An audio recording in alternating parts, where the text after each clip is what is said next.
pero sí que después de su muerte, los vecinos aseguraban que se aparecía todos los días, a la misma hora en el jardín de San Marcos, que se le veía caminando, llegaba a la puerta de la iglesia de San Marcos.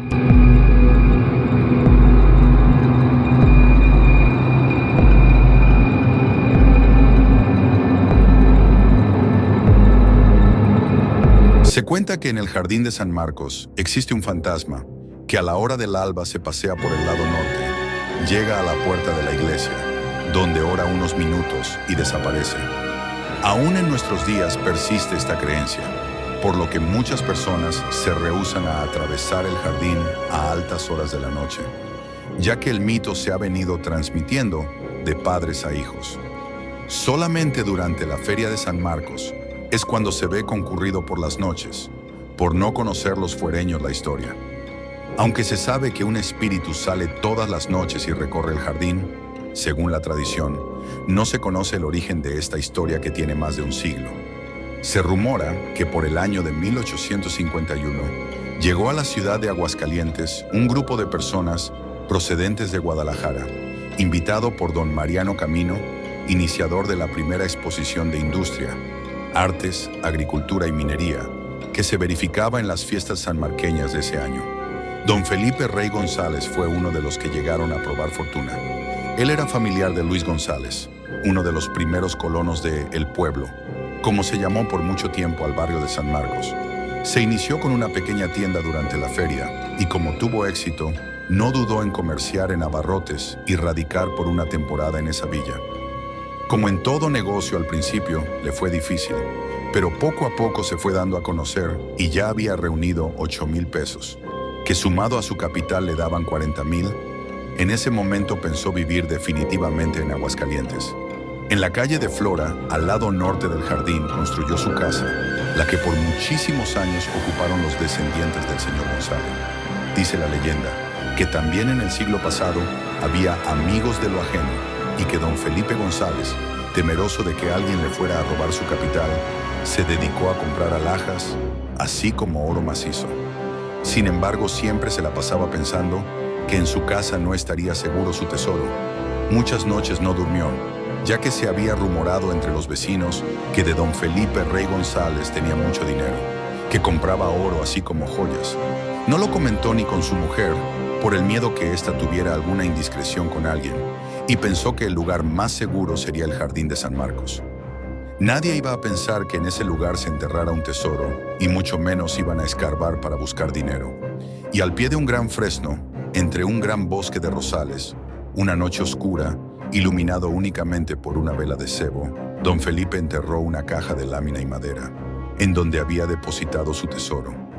El señor González, que aún tenía su negocio, con frecuencia pasaba frente a su entierro, invitaba a sus amistades a tomar el fresco en el jardín y se sentaba en la balaustrada frente a su caudal de dinero enterrado. Un día, un grupo de amigos de don Felipe comenzaron a jugar albures. Todo era alegría y entusiasmo, pero según el relato, alguien hizo una trampa y comenzó la discusión. Hubo insultos, gritos y de pronto salieron a relucir las pistolas, y sin más se escucharon varios tiros. La gente se dispersó despavorida. A un hombre que corría le alcanzó un tiro que lo dejó instantáneamente sin vida. Don Felipe Rey González palideció ante aquel zafarrancho y no supo qué hacer. Aterrado volteaba a ver su tesoro e inmóvil permaneció un rato en ese lugar, hasta que llegó la policía y sin más se lo llevaron preso, hasta que se aclarara aquel pleito donde había perdido la vida un hombre, y resultaron 2 heridos más. Durante algún tiempo, don Felipe estuvo preso. Una de sus más grandes preocupaciones era el entierro que tenía en el jardín de San Marcos, del que nadie estaba enterado. Aquello lo hizo enfermarse gravemente. Tenía una pena moral que nadie conocía y lo que lo estaba acercando a la tumba. El señor González se encomendó a la Virgen del pueblito. Le ofreció parte de su tesoro, así como una misa solemne, orquesta y cohetes, si salía de aquel tormento y continuaba con su vida normal, ya que él no había sido culpable del pleito entre sus amigos.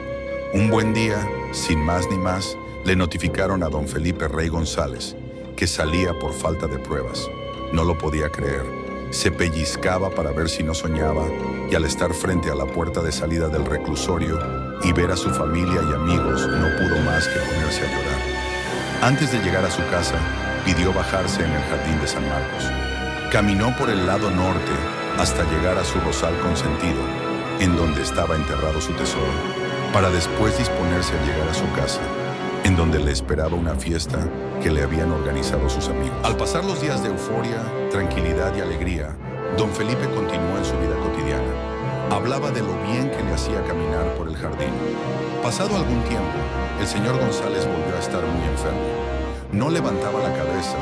Lo único que lo hacía revivir era dar una vuelta por el jardín, lo que pedía mañana y tarde. Pero llegó el día que el pobre hombre no podía caminar. Había perdido el aliento hasta para hablar y así se le fue apagando la vida. Antes de morir quiso hablar con su mujer, pero ya no pudo. Le señalaba el jardín, el templo, pero nadie entendió lo que era su última voluntad.